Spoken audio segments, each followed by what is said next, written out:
அடம் பிடிக்காம இந்த டாக்குமெண்ட்ல ஒரு கையெழுத்த போட்டுருங்க. அப்படி இல்லனா இவங்க 2 பேரும் உங்களை ஒரு வழி பண்ணிடுவாங்க. Osare Kung Fu, Sausage Technique, Nunchaku. Sausage டெக்னிக்கா? இந்த இடத்துல பிளாக் பாண்டாவோட ராமென் ஃபேக்டரி வர போகுது. நீங்க எல்லாரும் இந்த இடத்துல பல காலமா வாழ்ந்துகிட்டு இருக்கீங்க.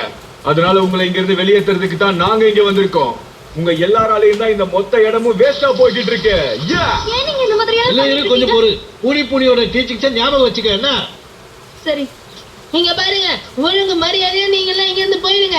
மசா, இப்ப நான் பழைய பைனாங்கோலி மசாவு கிடையாது. இப்ப எனக்குள்ள பூனியோட பவர் இருக்கு.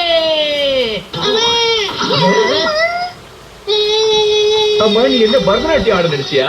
ஆனா பரதநாட்டியத்துல பூனி எதுவுமே இல்லையே. ஆனா பரவாயில்ல, நாங்க உனக்கு இப்ப தாண்டி ஆடத்தை காட்டுறோம். குங்ஃபுக்கு எப்பவுமே 2 பிரின்சிபல்ஸ் தான் முக்கியம். முதல்ல நம்ம எதிரிகளை ரெஸ்பெக்ட் பண்ணணும். 2வது சாப்பாடு பொருளை ஆயுதமா மாத்தக்கூடாது. 3வது குழந்தைகளை அழ வைக்காது. நீங்க 2 பிரின்சிபல் தானே இருக்குன்னு சொன்னீங்க. நாங்க உன்னை இங்க ஜோக்ஸ் கேட்க வரல. எங்களுக்கு என்னமோ உன்னை இப்ப கவனிச்சாதான் சரிப்பட்டு வரும்னு தோணுது. இந்த